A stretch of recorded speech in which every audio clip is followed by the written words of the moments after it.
ఈరోజు ఈ పాత్రికేయుల సమావేశం చాలా బాధాతప్త హృదయంతో పెట్టవలసి వస్తాం. మేమందరం వైఎస్ఆర్ కాంగ్రెస్ పార్టీ పురుడు పోసుకున్న రోజు నుంచి పార్టీ కోసం పనిచేసినటువంటి కార్యకర్తలం, నాయకులం. కొద్ది రోజుల్లో మీరే చూస్తారు. ఏం చేయాలన్నా, ఎలా చేయాలన్నా మీ అందరికీ తెలియపరిచే చేస్తాం. మీ అందరికీ తెలుసు, ఫుల్ టైం పొలిటీషియన్స్. నిద్రలేస్తే నిద్రపోయేదాకా రాజకీయం తప్ప ఏం తెలియదు. తెలిసిందల్లా ఇదే.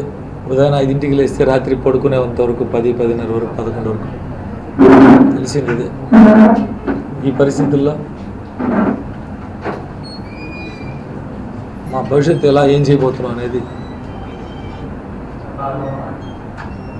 తొందరలోనే మీకు అందరికీ తెలియజేస్తాను. అది నేను ఎలా చెప్పగలను? మా పని మేము చేసుకునేవాళ్ళమే.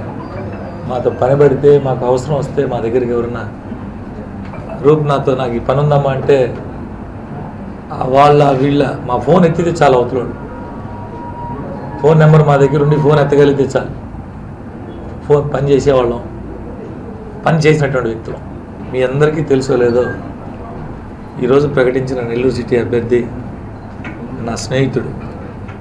నేను తీసుకొచ్చి కార్పొరేటర్ చేసి, చాలామందికి తెలియకపోవచ్చు. మేము చిన్ననాటి స్నేహితులు, కలిసిమెలిసి తిరిగాం.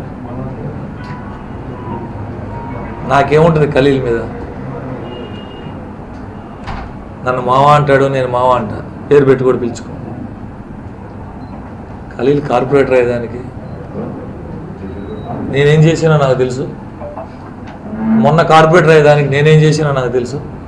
ఖలీల్కి తెలుసు. అవి బయట చెప్పే కాదు, 10 మందిలో చెప్పుకునే కాదు. నా అంతరాత్మకు తెలుసు, నా మిత్రుడు అంతరాత్మకు తెలుసు. నేను ఖలీల్ కోసం పార్టీకి మారేంత నా మనస్తత్వం అంతా దిగజారిన మనస్తత్వం మాత్రం కాదు.